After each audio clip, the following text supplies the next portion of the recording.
মই ৰেখা আপোনালোকক আমাৰ ইউটিউব চেনেল এপি ৰেখাছ কিটচেন এণ্ড ব্লগলৈ স্বাগতম জনাইছোঁ।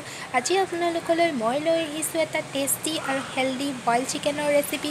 ব'লকচোন আমি এতিয়া ভিডিঅ'টো আৰম্ভ কৰোঁ। ভিডিঅ'টো শেষলৈকে চাই থাকিব।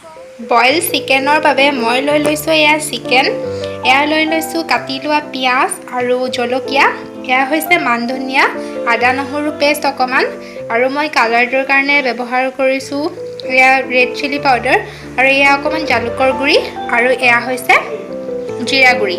ব'লকচোন এতিয়া বাকীখিনি আমি প্ৰথমতে কুকাৰটোত মই মাংসখিনি দি লৈছোঁ। মাংসখিনি একেবাৰে সৰু সৰুকৈ কাটিছোঁ, আৰু লগতে মই কাটি থোৱা পিঁয়াজ আৰু জলকীয়াখিনিও দি দিছোঁ।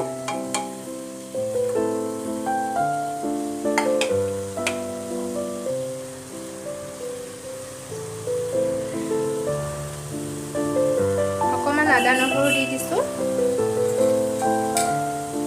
এয়া জিৰা গুড়ি, এয়া জালুকৰ গুড়ি, আৰু এইখিনি ৰেড চিলি পাউডাৰ।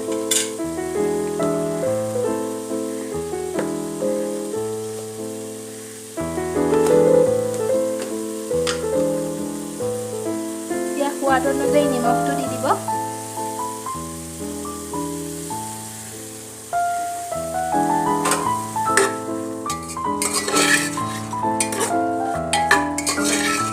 ভালকৈ অকণমান লৰাই দিব।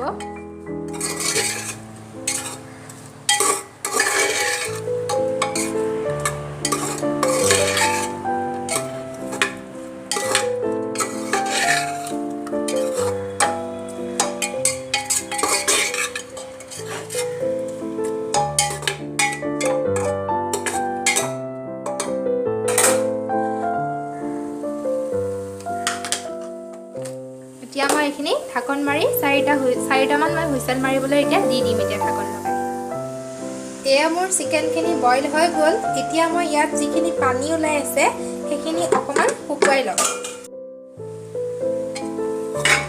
এতিয়া মই এইখিনি ইয়াতে দি দিম।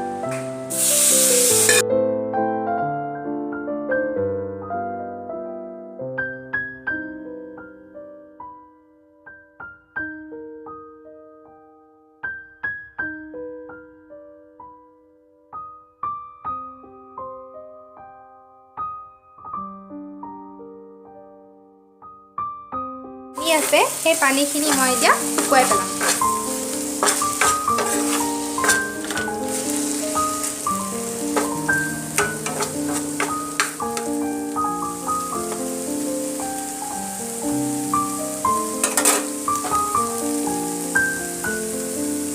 ইয়াত ধনিয়া পাতখিনি দি দিম এতিয়া।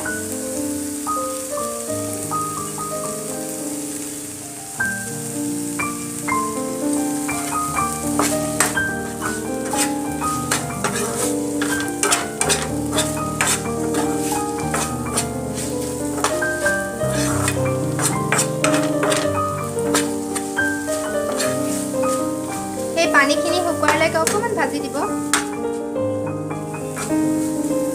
এইদৰে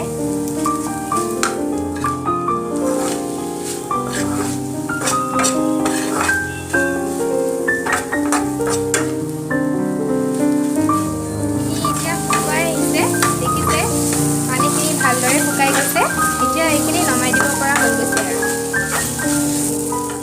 এয়া মোৰ তেলবিহীন চিকেন ৰেডি হৈ গ'ল। আপোনালোকেও এবাৰ এনেকৈ বনাই খাই চাব পাৰে। একেবাৰে হেল্ডি হয়, কাৰণ ইয়াত তেলো প্ৰয়োগ কৰা হোৱা নাই, লগতে মা মছলাও একেবাৰে কম পৰিমাণৰহে প্ৰয়োগ কৰা হৈছে। গতিকে খাবলৈ খুব টেষ্টি হয়। গতিকে এবাৰ বনাই খাই চাব। আজিৰ ভিডিঅ'টো চাই যদি আপোনালোকৰ ভাল লাগিল তেনেহ'লে লাইক, কমেণ্ট আৰু শ্বেয়াৰ কৰিবলৈ নাপাহৰিব। পুনৰ এটা নতুন ভিডিঅ'ৰে আকৌ আহি আছোঁ আপোনালোকৰ মাজলৈ। আজিলৈ ধন্যবাদ।